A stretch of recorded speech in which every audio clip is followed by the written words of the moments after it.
listening to The Dish Doctor, Jeff St. John, PhD, with co-host Sheena Metal, right here on LA Talk Radio. Hi, everyone. Welcome to The Dish Doctor. I'm Jeff St. John. Today, we're talking about a very important social issue that affects 1 out of 5 millennials. That's right. Those in their 20s and 30s, affectionately called the boomerang kids, those who have gone to college, received their degree, and then find it necessary, or maybe not, to move back home. This issue, this phenomenon really begs the question, is this a failure to launch? Or is this a practical solution to financial issues? Here joining me is my co-host, Sheena Metal from the award-winning Sheena Metal Experience. It's wonderful to be here. I'm Sheena Metal, and I lived at home until I was 2 weeks shy of 24. just last year. And my other favorite millennial, Dr. Adam Mazzio. Welcome to The Dish Doctor. Thank you for having me. It's a pleasure. Now, you spent a little under a year after college living back at home with your mother, correct? I did. In between undergrad and grad school. What would take us back? What was it like for you as far as your hopes, your dreams, going to college, and what you thought life was going to be like after college? For me, I've always been a science-oriented mind. And so going to college, I knew that there was going to be science involved. I was always a sport kid. I always was athletics. And so for me, I always knew, there was going to be a mix between sports and science, and trying to figure that out was a challenge, especially for a college that I went to that didn't really have a sports background to it.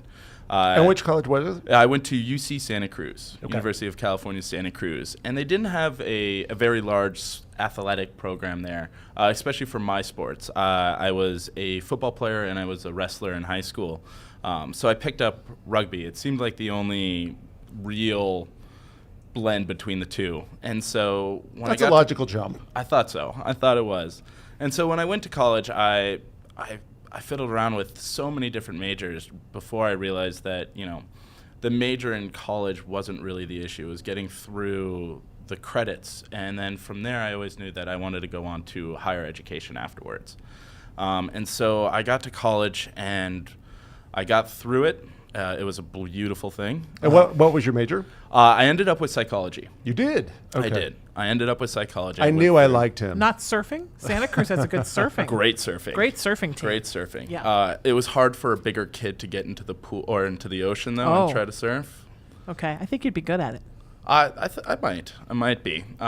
It's hard to stand on those boards. Sure. But I tried. And so I got to college and I worked through what I really wanted to do.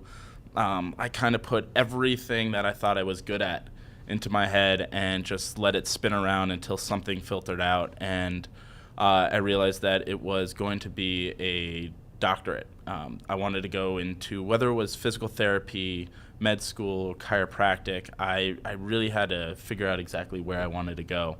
So you had to have a science-like mind. You were really drawn towards science. Always drawn towards science. I was always in the science labs. The library that I would go to on campus was always the science library. Mm-hmm. Everybody knew it as on Science Hill. It was the science library. That's where I was spending most of my days. And so, were you the last to know that you were going to be a doctor? Did everybody sort of see you as going towards that field, knowing you the way that they did? The family or friends? Family and friends.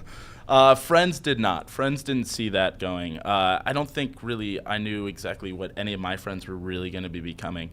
I had friends that went into environmental study majors and they were working in entertainment, mm-hmm. And doing social media network and things like that. And so it wasn't really until our senior years, the last 8 months before people really decided, this is our goal, this is what we're going to be doing. And that kind of was the same for me.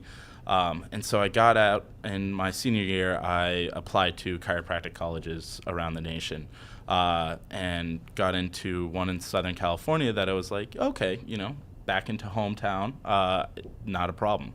It's only 45 minutes away from where I need to be. Now, you thought you were going to be back in your hometown, not necessarily back at your home with one of your parents. Correct. I actually thought that a few college friends of mine would be coming back to LA and that we would move in together. and we would just have a nice place as 24-year-olds living in California would love to have it. And it was kind of a shock when a few of them dropped out and realized that they're going to go back to their hometown in Seattle and in Portland. And so for me, it was kind of okay, really can't afford anything right now. Was that a surprise to you? Did you think that because you had a college education that you would be able to find some sort of job that would be able to financially subsidize you, either living on your own or living with a housemate or living with a roommate? I did.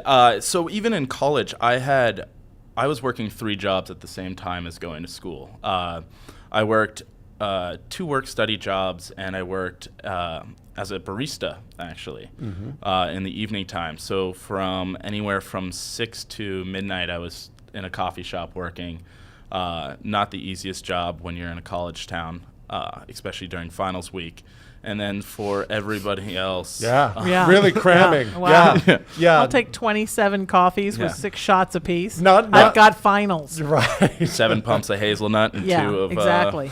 2 of just sugar. Perfect And place so- to be working for you, right? Yeah. And so I was working throughout college, and I saved up money, and I was like, okay, I can move out and I could get a room. I could rent a room with a couple friends, and we can all do that. And so coming home, it just kind of realizing that when I got home to back to LA, that was no longer a possibility. What was that Wow. like? How did you come to that? Did you go and you checked out a number of different places and then you were stunned by the price tag? I don't think there's ever a time that you're not stunned by the price tag here in LA. Especially in LA. Welcome to Los Angeles. by the renting. More surprised about what I couldn't afford and what they looked like at the same time. So for what looked like almost a college dorm room, even with the cracks in the wall, was higher than what I was able to pay alone. And so realizing that, kind of tired of living in more of like the rundown type of college dorm settings that you're normally used to, the frat houses or things like that.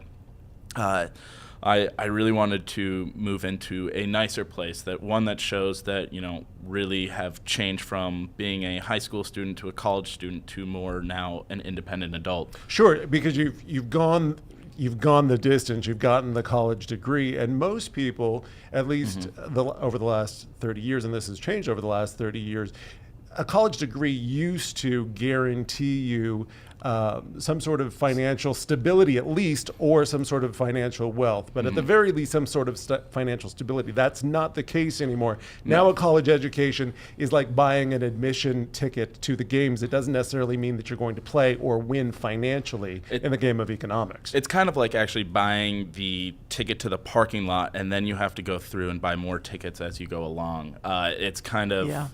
It's, after college, I was like, okay, loans are coming now in 6 months. This is going to be a great idea.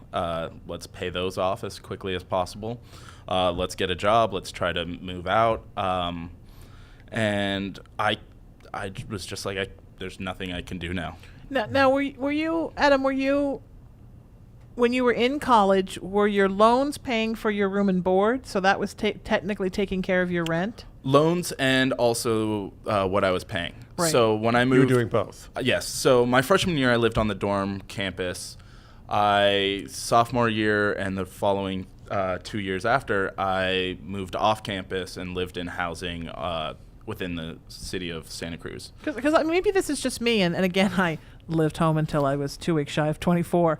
But it's very hard to go to college, and especially to go to graduate school, and especially if you're trying to do a doctorate, and have to worry about paying rent too. I Absolutely. mean, just having to worry about college is enough. Just having to worry about paying rent is enough. To do 2 at the same time is it's very, very difficult, which is why they have loans to get people through college, Yes. or why people's parents help out, or why somebody helps out, because it's like your full-time job is going to school. Yes. So, Absolutely. I mean, to have to try to pay an LA rent and have to go to school, I mean, that's like 2 separate issues that are both enormous time and financial commitments. I mean, for most classes, it's kind of like a 9 to 5. You're there Yes. from 9 to 5 Yes. every day. And then labs and Full-time. homework. And then labs and homework. And then you had 3 other jobs as well, so you were just constant go, go, go. Right. I did. Not stopping. And I'm wondering if you could relate to this as well too, which is even those that aren't in college, to date, research suggests that 60% or more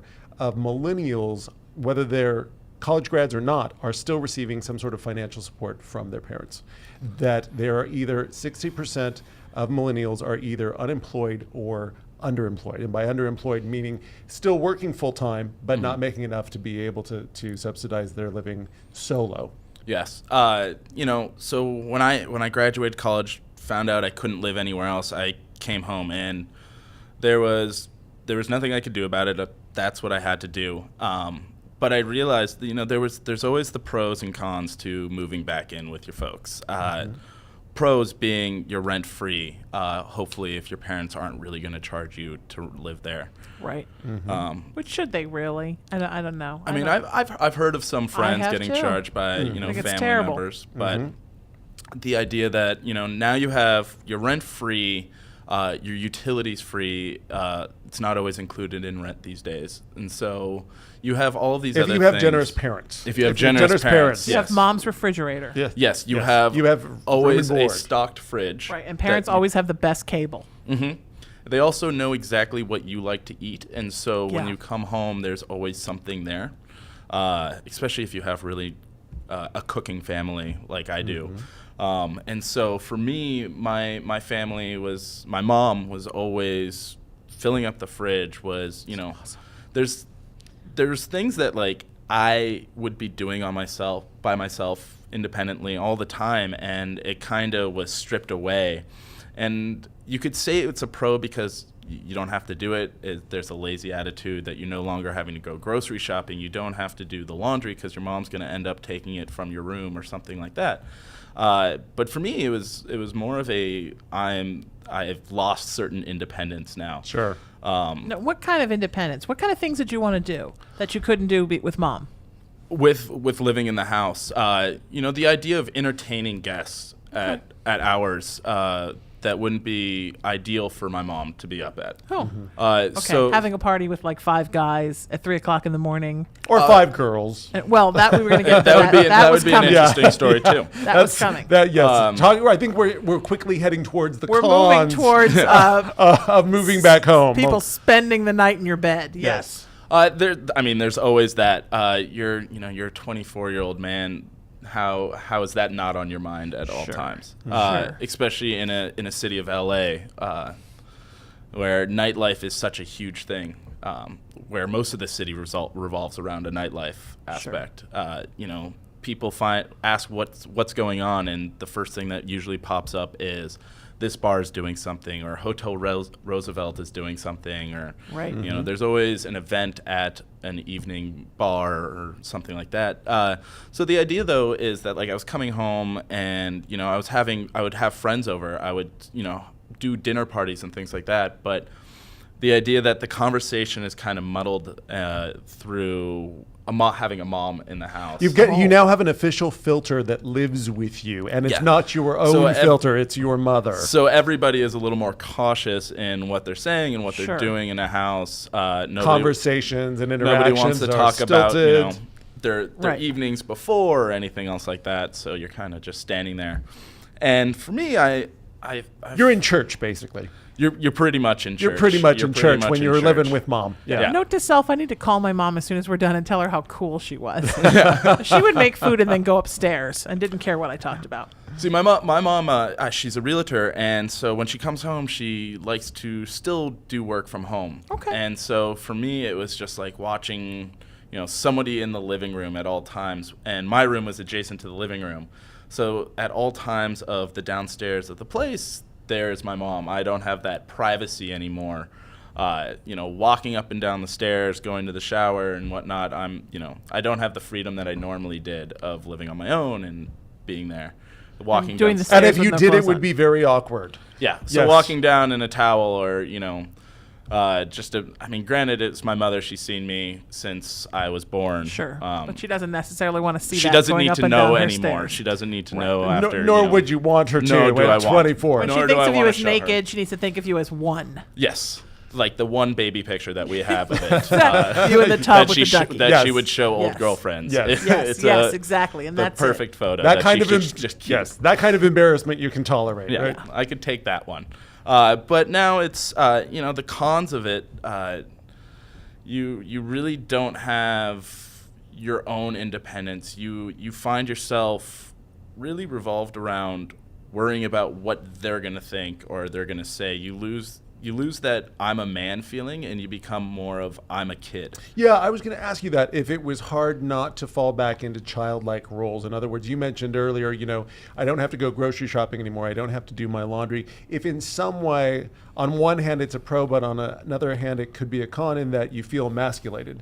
Yeah. That strong sense of self that you've developed out on your own for 4 years going to college is now not taken away from you, but it's very easy for most millennials to fall back into old childlike patterns, whether they're living at home or whether you're in your 40s and 50s and you're going out to lunch with mom and dad. Yeah. Falling back into old Yeah. patterns of communicating and problem solving and those types of things.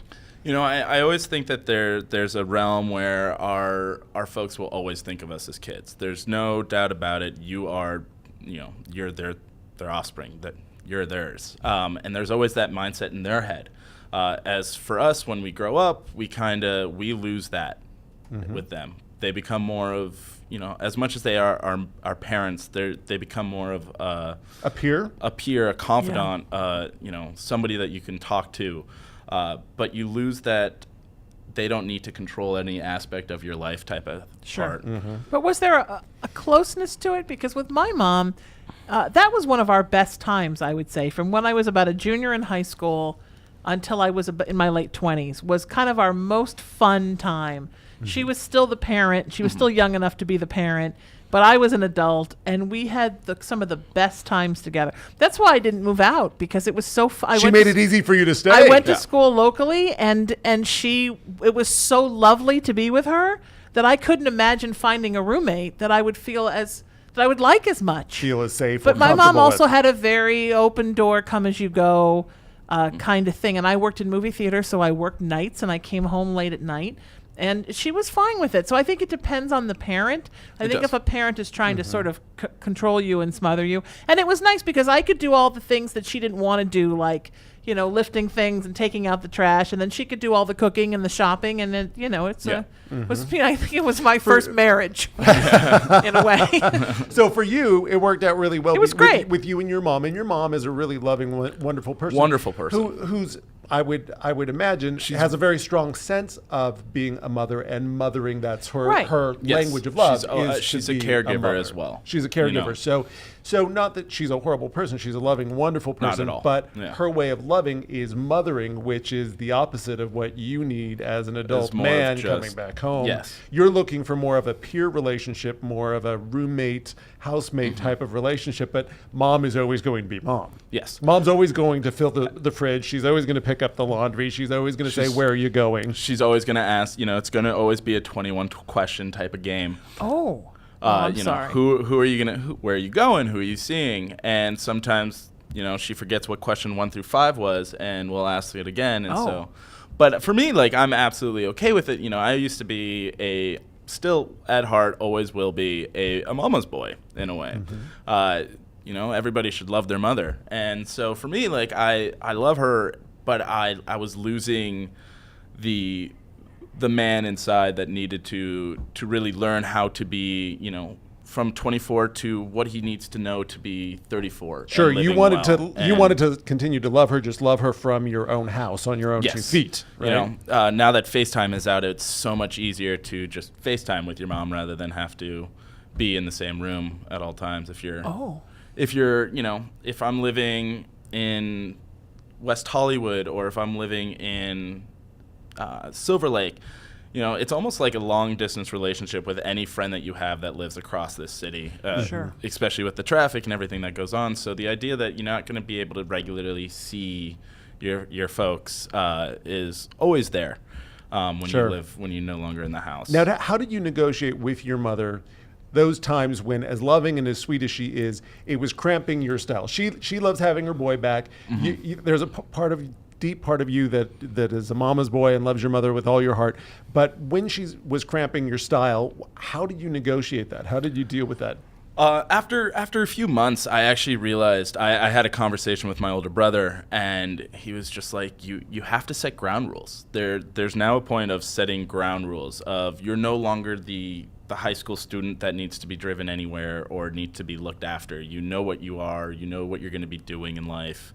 And just set that ground rule with her and let her know what you want to have happen. It's kind of like having another roommate now. And that's kind of how the dynamic changed. As soon as I started having that conversation with her, the dynamic changed completely, and she really understood, okay, he's a college graduate. What did you say? I mean, this is your mother. You're living in her house, and you're setting down ground rules with your mother. What did you say, and how did that go? I mean, I'm a very playful person with my mom, and so certain things I should not say, but we're on the Dish Doctor. You can say whatever you'd like. Yeah, we think he said what he shouldn't have said. I mean, you can easily imagine as a 25-year-old what you were saying, after a couple months of living with your parent and going out to the bars and whatnot. But I really changed the dynamic of, there are certain things in life that you're not going to get to be privy to anymore. Just because of where I am in life and growing, when I'm comfortable of telling you, that's when it will happen. I just don't need you to be hovering over the shoulder. Okay, so no more helicopter mom. No more helicopter Right. mom. No more where are you going, who are you with 5 times. Yes. Okay, were those some of the questions where you said those are off limits? If I want you to know, I'll let you know? Okay. Even like conversations when a phone would ring and I'd be on it on my cell phone and I would hang up. It's like, oh, who was that? This is not a conversation for you to be listening to. But I think a lot of times parents, especially mothers, are trying to just connect with you as this new young man. Yes, and mothers are trying to mother. Trying to make conversation because they still want to know who's in your life. And for them, it's probably the same thing. If she had a friend over and the friend hung up the phone, she probably would say, "Who was that?" But because you're young and you're trying to assert your independence, and especially as a man, you feel weird about it. But it might not have been even hovery to her at all. It might have just been like making conversation with my new roommate. She had the best of intentions, but for you, it felt emasculating. Right. We're girls. We ask a lot of questions. That's how I interpret it. That's why Sheena has 3 shows. 5. 5. I'm sorry. I turn around and it's 5. I counted this one. Is that okay? Absolutely, your co-host. Really my show, but I counted it too. You can count it. You're a co-host. 4.5. 4.5. Yeah, 4.5. Thank you. This is why I have doctors for friends. So let's go back to the ground rules when you set with your mother. You said, okay, I'm not going to tell you who I'm going out with. I'm not going to tell you who that was on the phone. I'm not going to tell you where I'm going. I'm not going to tell you what time I'm coming back. Those were some of the rules that you set with mom. It was more of like the idea that these aren't things you need to know unless I'm going to bring it up to you. It wasn't that I'm not going to tell you ever. It was more that, when you need to know, and if it's important enough for you to know, that's when I will tell you. If I was going out to coffee or dinner with a friend, I don't need to really go and explain myself of this is what I'm doing, this is where I'm going to be for the next 3 hours. What about dating? How did that work? Because, you're living in mom's house. Were girls welcome to stay the night? Were they not welcome to stay the night? Was that odd for you? Was it odd for her? How did that work out? My mom is a very open person in that realm. So having sleepovers with a girlfriend or a significant other, she was absolutely okay with it. The idea that, as long as we don't come in too late and start blasting music or anything else like that, it would be fine. She would come downstairs in the morning, and she's an early riser, and so there's that awkwardness of walking your girlfriend out or someone you met at the bar and having your mother kind of stand there in her robe, drinking her morning tea on on the porch. I can imagine. Sure. I can imagine. There is that little awkwardness, and no matter how many times it would occur or anything, you still can't get over it. And that's when questions would occur as well. That you're just like, you know Sure. what? I was going to say, were those questions off limits? Let's say that you met somebody and it was the first time that she came over and you really hadn't talked about this person with mom for a number of reasons. Maybe you didn't know her yesterday and now you do, or maybe the relationship was new and this isn't something you would necessarily share with a friend, let alone your mother, as wonderful as she is. Were those questions that were off limits? Let's say mom wakes up and there's somebody new in the house, and let's call her Susie, and Susie gets in her car and drives away. Was that topic of conversation off the table? In other words, Mom, don't ask me about who she was or how we met or if it's serious or how long we've known each other. Was that one of the topics that were off the table? I don't say that you could. I wouldn't be able to say that you can actually say that's off limits to somebody in a house that's seeing that, because no matter how much we would like to talk about it and gossip, we're going to say it anyways, And my mom is the same person. Like, even if I told her, like, let's drop it, this is not a conversation we should have, she would still be like, what's her name? What does she do? Where'd you meet her? And all these questions. So mom would still be mom, basically. Mom will still do mom things. But if you were living in a house, and maybe because I'm a girl, I'm having a hard time with this. If you were living in a house with a guy who was an early riser, so you go to the Hollywood Roosevelt and you meet this Susie the Hoochie Mama, and you bring her home, and you're walking her out at 8 o'clock in the morning, and you're both kind of half dressed, and he's standing there in his boxers with a cup of coffee. As soon as she leaves, isn't the first question going to be, dude, who was that?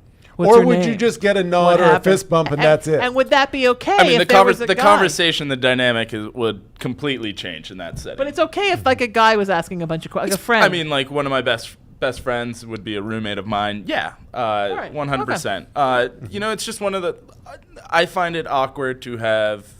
The birds and bees conversation was an awkward conversation enough back in the day. And so when you grow up, you already know that conversation that's going to happen and the awkward voice that's going to come out when you try explaining what just happened to your parents. So you get the mama voice, and then your voice cracks when you're explaining who Susie is that just left. That high rise in the voice, like, well, I'm just I'm just gonna go ahead and say let's talk about it some other time. So okay, all right. But that's just kind of the story of like living with a parent. You really can't find yourself alone ever. I was working, I would come home, I would then immediately have my mom at the house. When I would come home, there was no just myself relaxing in a house. Right. But that would be the same with roommates. With roommates, though, you always often have that opposite schedule. Okay. And a lot of times with roommates too, or housemates, there's this understanding, whether it's spoken or unspoken, which is we each need our own individual space. You're not coming from a history of 20 plus years where Correct. This person has lived with you and there is no boundaries because they're your parent. Yes. And they can go in your room and they can, because even if they're just doing laundry, they're going to go through your closets or go through your drawers or look under your bed. You definitely lose the boundary with a parent as much compared to just a college roommate or a friend and a roommate. There is no, everybody realizes when a door is shut, you're not going to go in. Even if I'm not in that room and I'm hanging out with you, you're not going to go into my room when the door is shut. With your mom, they're going to go into your room and be like, okay, you got to do something about this. You got to clean it up, or you got to, do something. Or if it's your mom, you might be gone and she might go in and see laundry on the floor and do the laundry and then it's folded on and it's on your bed. when you I've come back. definitely come home before and, I had that conversation like, Mom, just don't do my laundry. Like, I don't need you to do it. Like, that is something for me. As well as grocery shopping. I actually love to go grocery shopping by myself. I love to cook, and so for me, when somebody takes that away, it kind of, you lose a certain passion in yours. And so That'll change. Wait till you're 40. I wish somebody would take that away from me. I mean, isn't Please. there Instacart now? Take and like my things grocery like that? shopping away. Take my having to cook We'll away. give you the number do to my Instacart. laundry. Yes, we'll give you- Seriously, you can stand at the door and ask me who the parade of strangers are. We'll give you the link to. I'll tell to you everyone that Instacart. I've had sex Yeah. with. Just please take those from me. I'll tell you who's on the phone. I'll tell you where I'm going. I'll tell you 5 times. Just please do all that stuff for me. I liked it though. That was like a fun thing to do. That felt independent. That was your moment of, you know, when you're walking around with a grocery list in your hand, you're like, okay, now I feel like my parents. Like, okay. Did that change too? You know, because I'm hearing that you set down ground rules with your mom, so you're really taking back your manhood or your adulthood in that you're setting some boundaries and becoming autonomous again. Yeah. So what about the responsibilities? Did that end? Did you also have that conversation of here's the division of labor, which is, you know what, Mom, don't take out the trash. I want to take out the trash. Don't do grocery shopping for me. Just do grocery shopping for you. Don't cook for me. I'll cook for me. Don't do my laundry. I'll do my laundry. Was there that division of labor that you eventually established with her, or did you let that ride? And was that a slippery slope through a little under a year that you lived with your mom between grad school and undergrad? Between that time, like I always grew up doing the chores, doing my own chores, like taking out the trash, taking out the trash cans to the front of the curb so that they can be picked up and things like that. But when I moved in, you know, forgetting when the schedule was and things like that kind of took a time. I kind of forgot, you know, oh, Tuesday night is trash night. I got to go do that. And I would be out of the house. I'd be gone. Something would happen. I'd come home and everything is already done.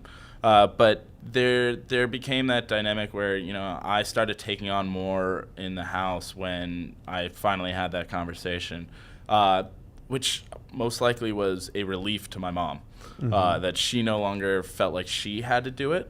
And I think that was a good turning point as well, when your parents finally realize, you know, I don't have to do this. They're finally there. It's a relief. She sees you as the man. It's that kind you of are. a success in their eyes, you know, like I raised my kids, they moved out of the house, they went to college. Granted, I have one back in the house, but he's doing it all on his own. My little boy's grown up, and I Yeah. did a great You know, job, right? You know, and the idea in her head is, you know, he's going to be going off to grad school at some point and, you know, getting his doctorate in chiropractic and really finding a career path and a success in the future. So once that kind of realized in my mom's head, in her mind, she kind of turned it all around, and living in the house was then becoming a dynamic where it was just kind of a roommate, you know. It's nice. So Yeah. you were able to make that transition where the two of you were where you're still mother and son, but you're living more as peers and as adults, Yeah. with the privacy intact, with your autonomy intact, with a division of labor established as well. Correct. And so, you know, living in the home now, we'd watch movies together on a regular basis. We would, you know, she's a Dancing with the Stars fan and a Voice fan and a American Idol fan. Shows that I'm not really passionate about myself, but, you know, I will sit there and I will watch some of the artists go, and It's you good know, training for marriage. Yeah. That's what I figured as Yeah. well. Yeah, you know, absolutely. I figured Not that- to your mother, to somebody else. But, Yes, yes. but it's, Yes. it's a good training ground. Don't be like Sheena. That's what where I was going at all. Don't be like Sheena. That's not where I Don't was say going it's your first at marriage all. to your mother. Don't live home till you're 24 on purpose. Don't be like Sheena. It's And- okay, I'm used to that. We love you, Sheena. But love couldn't you. you? But also you spend a lot of time. I mean, it sounds like your mom's kind of she likes to work. She brings her work home. She does. You can bring your homework home. You guys can sit and She's do stuff. definitely a workaholic. You know, and I ended up, like, when I came back from college in the 4 years that I was gone, I kind of forgot exactly, you know, what her routine was and what she was Sure. doing. So knowing the type of field that I was going to be going into and doing a lot of the history and the research on it all, I started getting my mom more active as well when we started living together. You know, I lived really close to a park, and so I would say, you know what, let's get up and go walk. Let's have a conversation while we're walking and working. Let's walk in a circle while I tell you all the things you're not supposed to ask about. Yeah, exactly. Like that, and when you're out of the house, I feel like there's a little more openness to it. And did you do things together? Did you go to movies and have dinner and? She's not much of a going to a movie type of person, but we would go to dinner. We would, the sister would come and meet us, and we would go to dinner.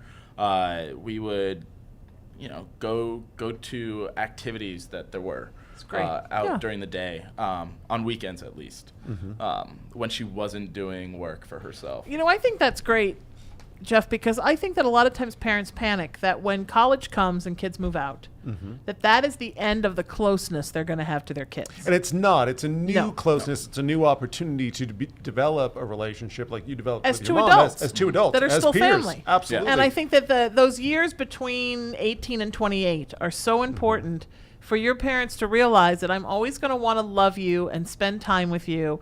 And I didn't just go to movies or dinner with you because you were paying or because I had no way to get food legally if I didn't get it from you. Yeah. The idea that I really like you and I want to spend time with you. Because I think parents worry about that. Like, do these kids just want to be with me because I pay for everything? Or do they actually like me? Because in every parent, there's also a human being that wants to have relationships with their kids. Yeah. And, absolutely. And I would think that, like after when you turn that, for a kid, when you turn 21, it's a whole new world. And so you have that, you finally can go get a beer, you can do certain things. And so when I was home, like I would actually go with my mom sometimes to a happy hour. Great. And, like have a drink and open up a little bit, because you still don't want to tell your parents everything in your life, as much as you wish you could. There's that slight little, that one's for me. That one I'm going to keep to myself. Sure.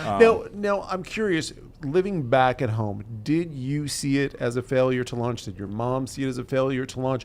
Or did you see this as a practical financial solution for you to be able to save money, to be able to pay off your student loans, to be able to start saving money for grad school? After looking at it for a little bit, when I was doing the apartment hunt and searching, when I started realizing what college loans were going to be, what the payments for grad school were going to be, and just the 9 months before, or the time before I went out to Minnesota to grad school, that there was a lot of expenses coming around. Sure. A lot of expenses. Driving around the city, gas, so expensive, car payments and things like that. So I decided that, living in home would be the smart financial plan here. So for you, it was a financial plan. It was you were planning on being a doctor, not a deadbeat. Yes. It was, let's see, the grass is going to be greener when I start wetting it, and start using, the water and everything. I took that totally wrong. I knew Sheena you? was going Did in you? a different direction with that the minute it came out of your mouth. Stop. There's so many different directions Sheena Back could up. take that. Redo the image. We're gonna do that, and I'm gonna say when we water it. There we go. There we go. We're gonna Thank change you. that a bit. that limits it to 30 alternatives that Yeah, Sheena 'cause hasn't said of sometimes- 330. Sometimes Yes. the grass is browner. I saw the eyebrow go up a Yeah, bit. sometimes the grass is browner when you wet it. Yeah. Just saying. No, yeah, it's true. Well, that's the thing about grad school, right? I mean, if you get a doctorate, and not always, but you're probably going to work. So you're moving towards something where you're envisioning getting your chiropractic degree, opening a practice, or going to work for somebody and being able to work in the next year or so after graduating. It's not Yes. one of those things like you were getting a PhD in like Shakespearean history, No. where who knew if you were even going to get a job when you were done. So you had a plan. The idea of living at home for a while was financially a smart plan. After working 3 jobs in college, I was like, I'm tired of a job. I really don't want to have a job. I want to have a career, one that I am happy about and one that I'm passionate about. And so the only financial and the only way that I was going to ever see that happen was to really go home. And what about your mother? Did she see that as a failure on her part to prepare you as in regards to being that you were a failure to launch, or did she see this as a practical financial solution as well too? She saw it as a practical solution as well. So you're both on the same page. We were both on the same page. As a realtor, she was like, there is no reason for you to move out. Save that money and just work and live and be happy that you're not spending, half of what you're making every day or every month on your rent alone. Sure. So, then, in regards to millennials moving back home, what we call boomerang kids, those that come back home because they can't afford after college to make it on their own and decide to move back home with their parents or parent to create a financial plan to be able to pay off their student loans and go back out there. You and your parents both saw this as a financial plan. It wasn't a failure to launch for you. No, wasn't the failure. I know a lot of friends that moved back home after college, and some of them were because they didn't have anything lined up after college. They didn't know what they were going to be doing. They got their degree, and that was it. They didn't know what realm of entertainment they wanted to go into. They didn't even know how to get into it and where to start. So for them, it was more of a limbo stage where they were kind of just unsure about themselves. And I think for them, they thought it was a failure on themselves. Some of my friends, I think the parents were a little more encouraging for them. You're going to find what you need to do. Still being the mother or the father to them, the parent, and just really protecting them and letting them know, you just graduated, you still have time. You're only 23, 24. Life is just beginning. Life is just beginning. And for millennials that do use moving back home to live with a parent or parents as a financial plan, I think it's important to recognize that you're not a failure. This is a financial solution to a financial problem, and to be able to utilize that time and money and energy to be able to save up, to be able to move out. And for those that want to have a successful relationship and living relationship with your parent or parents, I think there's some important things to remember that we've talked about here tonight. One is to take responsibility. In other words, don't fall back into the child role, that even though you are an adult and you will always be your parent's child, that you are an adult and you need to establish your responsibilities within the household, just like you would with a housemate or a roommate. Another one is to remember that you're autonomous, to keep those boundaries there, to establish and reassert boundaries of what you'll share and what you won't share. That includes positions as well. A lot of times moving back home, the autonomy is almost instantly gone. Parents and children, adult children, fall into a boundaryless types of relationship. So to make sure that you maintain your autonomy and set those boundaries. Another thing to remember too is not to fall back into old ways of communicating or old ways of problem solving. If you as a child were door slammer, that doesn't work now. You're 24. You need to grow up and you need to learn to use your words, and you need to be able to communicate, and go and see a family therapist if you need to be able to work some of those things out with your mom and dad or one of your parents. Wouldn't you say that that was really a recipe for success? Those are what I like to call recipes for success in a relationship with any kind of millennial moving back home as a problem, as a solution for a financial problem. Yes, I definitely would say that. There's the idea of, be independent, but also realize that this is a better thing for you now. I personally, for me, when I moved out, I wanted to live in a place that I could be proud of, and not be living in a place that I thought was too run down college style of living.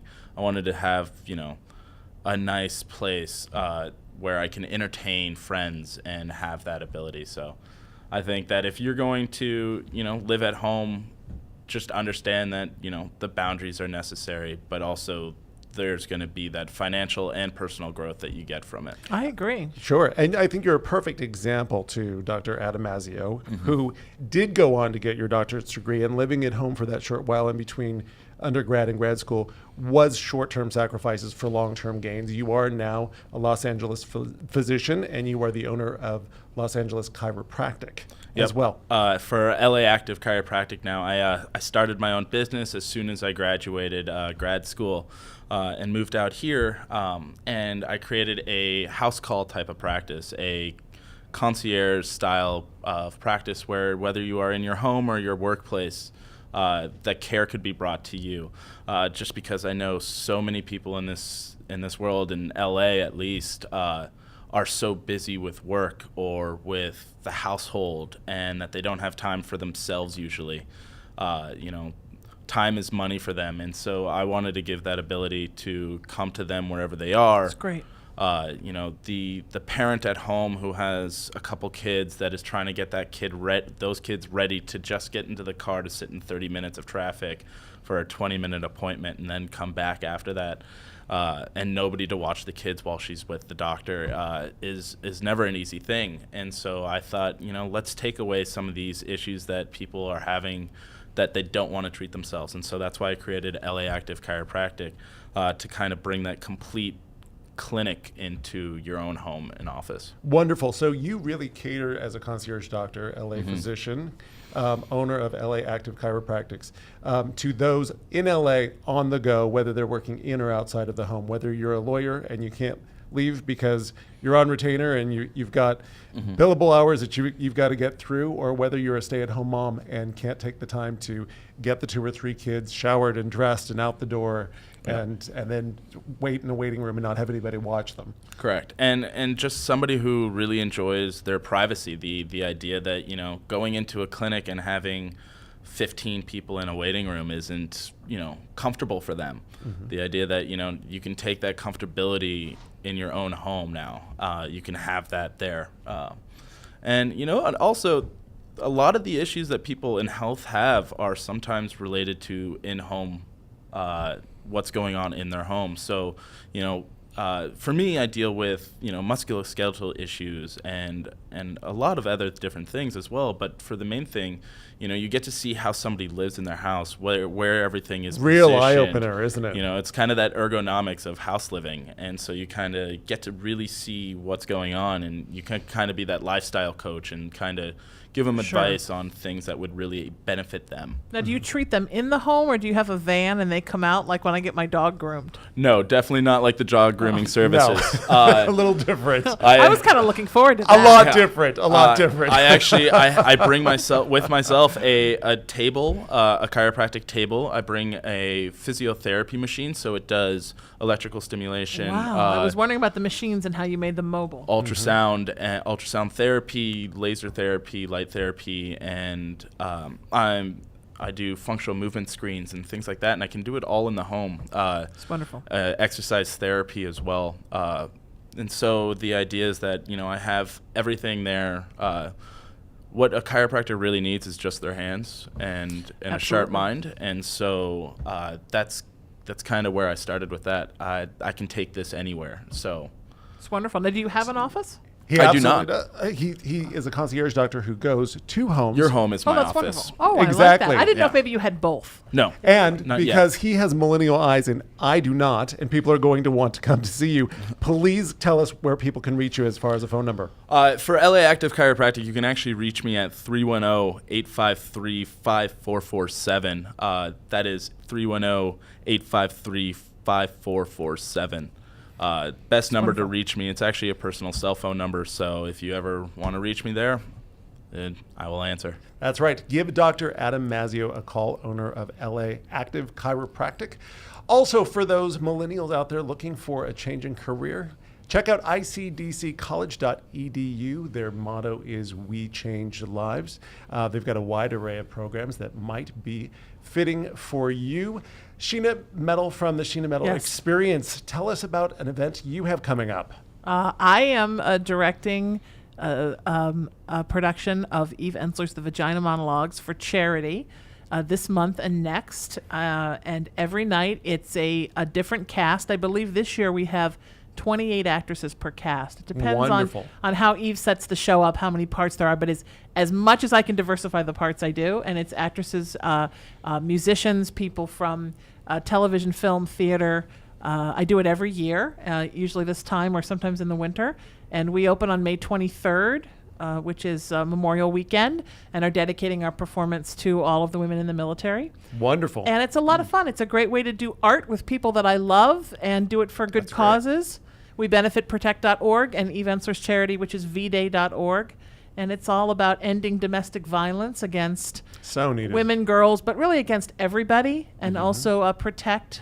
My friend Allison Arngrim is one of the celebrity spokespeople for Protect, and they changed the rules lobby with congressmen and senators to change the rules on the books about different kinds of abuse for children. So Very important work. Yeah, How can really. people get tickets and how can people find you? you can go to vdaylosangeles.com. You can find me at sheenametal.com or sheenametalexperience.com. That's my daily show here at LA Talk Radio. And that's how you find me. And just type in Sheena Metal. I've been told by a little program that tells you how many there are in the world that I'm the only one in the world, so you can't go wrong. That's right. Congratulations. Congrats on that. And So I did that. Mom would be proud. I know. So She's proud. so proud of me. So proud. My mom's always like, why don't you move back home now? And by move home, she means into her uterus. I know I can always count on Sheena Metal to bring the humor. It has been brought in. And for those of you that would like to reach me, check out thedishdoctor.com. That's thedishdoctor.com. Remember, doctor is DR. Also feel free to like and follow me on Facebook at the same, which is The Dish Doctor. Again, that's The Dish Doctor. And remember, everybody, your better living starts here.